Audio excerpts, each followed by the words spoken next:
வாழ்க வையகம் வாழ்க வளமுடன் வாழ்க வாழ்க இங்கு யாவரும் உடலை காத்திடும் மனதை அறிந்திடும் யோகக்கலை உணர்க மானுடம் வேதம் அறிவே என்போம் வேதாத்திரி வழியில் உயர்வோம் வேதம் அறிவே. வாழ்க வையகம் வாழ்க வையகம் வாழ்க வளமுடன். குரு வாழ்க, குருவே துணை. ஆசான் அருட்தந்தை வேதாத்ரி மகரிஷி அவர்கள் நம்மோடு சுக்குமமாக நிறைந்து இன்றைய சிந்தனையை சிறப்பித்து தருவாராக. இன்றைய சிந்தனைக்கு நாம் எடுத்துக்கொண்டுள்ள பொருள், பெண்ணுக்கு சம உரிமையா?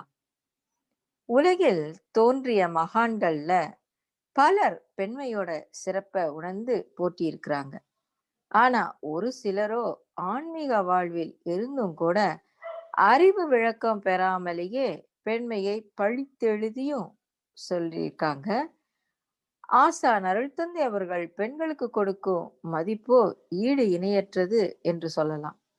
இந்த பேருலகில் வாழ்கின்ற மக்கள் எல்லாம் பெண்ணினத்தின் அன்பளிப்பே எனில் வேறு என்ன பெருமை இதைவிட எடுத்து சொல்வதற்கு என்று கூறுவார்கள் சுவாமிஜி அவர்கள். இறைவன் உயிர்களை தோற்றுவித்தாலும் அச்சிறப்பை பெண்மையிடமே வைத்துள்ளான். உயிரை இறைவன் கொடுத்தாலும் உடலை கொடுப்பவள் தாயல்லவா? அந்த வகையில் தாய் இவ்வுலகை படைத்தளிக்கும் இறைவனின் பிரதிநிதியாகிறாள். எந்த ஒரு மனிதனும் வாழ்வில் பெண்மையின் துணையில்லாமல் வாழ்வதில்லை. பெண் முதலில் தாயாகத்தான் வர்றா, பிறகு சகோதரியாக, தாரமாக, மகளாக, செய்பணிகளில் பங்கு கொள்பவளாக, இவ்வாறு பெண்ணின் துணை இல்லாமல் யாருமே இல்லை. ஒரு ஆணின் வாழ்க்கையில் பெண் வாழ்க்கை துணையாக வந்த பிறகே அவ்வாழ்க்கை இறைநிலை நோக்கிய பயணத்தில் அர்த்தமுள்ளதாகிறது. குடும்ப வாழ்க்கையிலேயே இன்ப துன்பங்களில் பங்கு கொண்டு வாழ்வை சீரமைத்து வாழ்வதற்கு கணவன் மனைவி உறவு சீராக இருக்க வேண்டும். அந்த இரு ஆன்மாவும் ஒருவருக்கொருவர் ஒத்தும் உதவியும் விட்டு கொடுத்தும் வாழணும். கருத்து வேறுபாடும் பிணக்கும் இல்லாமல் என்னைக்கும் மாறாத நட்போடு வாழ்றது ரொம்ப ரொம்ப அவசியம். அதற்காகவே தம்பதியர் ஒருவரை ஒருவர் தினந்தோறும் வாழ்த்து கொள்ள வேண்டும் என்பதற்காக வாழ்க வளமுடன் என்ற ஒரு அற்புத மந்திரத்தை ஆசான் அவர்கள் கொடுத்துள்ளார்கள். ஒருமுறை சுவாமிஜி வெளிநாட்டில் குடும்ப அமைதி பற்றி ஒரு சொற்பொழிவு நிகழ்த்து கொண்டிருந்தாங்களாம். அப்போ இந்த உலக மக்களை எல்லாம் படைத்தளித்தது பெண்கள் தானே, அவங்களுக்கு இந்த சமுதாயம் உரிய மரியாதையை கொடுக்கணும். ஆண்களுக்கு சமமான மரியாதை மட்டுமல்லாது அதற்கு மேலும் ஒரு சிறந்த மதிப்பையும் கொடுக்கணும் அப்படின்னு சொன்னாங்களாம். அதாவது ஆண்களுக்கு சமமான மரியாதை மட்டுமல்லாம அதற்கு மேலும் ஒரு சிறந்த மதிப்பையும் கொடுக்கணும்னு சொன்னாங்களாம் அருள் தந்தை. அந்த கூட்டத்தில் இருந்த ஒரு அன்பருக்கு இது ரொம்ப அதிகமாக தோணிச்சான். உடனே அவரால சும்மா இருக்க முடியல.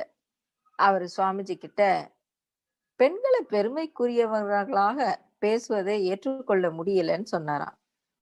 ஐயா, நீங்கள் பெண்களை உயர்த்தி பேசி அவர்களுக்கு அதிக முக்கியத்துவம் கொடுக்க முயற்சி செய்றீங்க, எனக்கு இது ஏற்புடையதாகவே இல்லை அப்படின்னு அந்த அன்பர் சொன்னாராம்.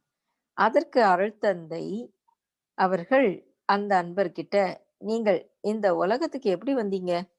உங்களை ஒரு பெண் தானே தன் வயிற்றில் சுமந்து 10 மாதம் வைத்து காத்து உருவாக்குனா, அப்போ அவள் உண்ட உணவை, அவள் சுவாசித்த காற்றை அல்லவா நீங்கள் பங்கிட்டு கொண்டிருந்தீங்க.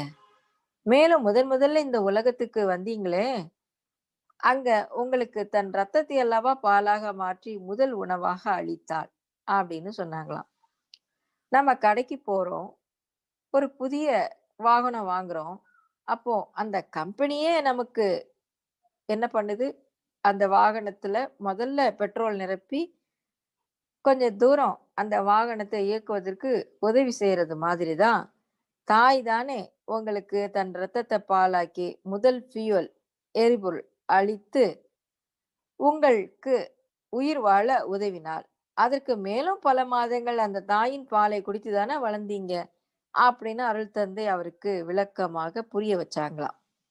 அந்த பெண்மை தானே உங்களுக்கு வாழ்க்கை துணையாகவும் வந்து வாழ்நாள் முழுவதும் உங்களுக்கு இன்ப துன்பங்கள்ல பங்கு கொண்டு நீங்கள் வீடு பேறு அடையவும் அந்த பெண் தானே உதவுகிறாள். இதில் ஏதாவது ஒன்ன உங்களால மறுக்க முடியுமா? இவ்வளவு பெருமை வாய்ந்த பெண் இனத்தை போற்றுவதில் உங்களுக்கு கஞ்சத்தனமோ பொறுக்க முடியாமையும் ஏன் வரணும் அப்படின்னு சொன்னாங்களாம். சாமிஜி இவ்வளவு விளக்கம் சொன்னதை அந்த அன்பர் உத்து கேட்டுக்கொண்டே இருந்து அவருக்கு பதில் கூற தெரியல. பிறகு அப்படியே மழுப்பினாராம். சமுதாயத்துல பெண்மையை பாராட்டுவதுல ஒரு தயக்கம் இருக்குதுங்க. அவங்களுக்கு சம உரிமை கொடுக்கறதுல மக்களுக்கு உடன்பாடே இல்லை. வாழ்க்கை துணைய வாழ்த்தணும் என்பதை கற்றுக்கொண்ட ஒரு அன்பர் மகரிஷி கிட்ட, ஐயா, நான் இதில் ஒரு அற்புதத்தை கண்டேன். இதுவரை மனைவி கணவனுக்காக பிரார்த்திக்க வேண்டும் என்றுதான் சொல்லிக் கொடுத்தார்கள். இதுதான் நடைமுறை பழக்கத்துல இருந்து வருது. ஆனா தாங்கள் தான் கணவன் மனைவியை வாழ்த்த வேண்டும் என்று முதலில் சொல்லி கொடுத்திருக்கிறீங்க. இதில் எண்ணற்ற இனிமை இருக்கிறது அப்படின்னு சொன்னாராம். இனிமை இருக்கிறது என்பத நான் என்னோட வாழ்நாளில் அறிஞ்ச பிறகுதான் உங்களுக்கு சொல்லி கொடுத்திருக்கிறேன் அப்படின்னு அருள் தந்தை சொன்னாங்களாம்.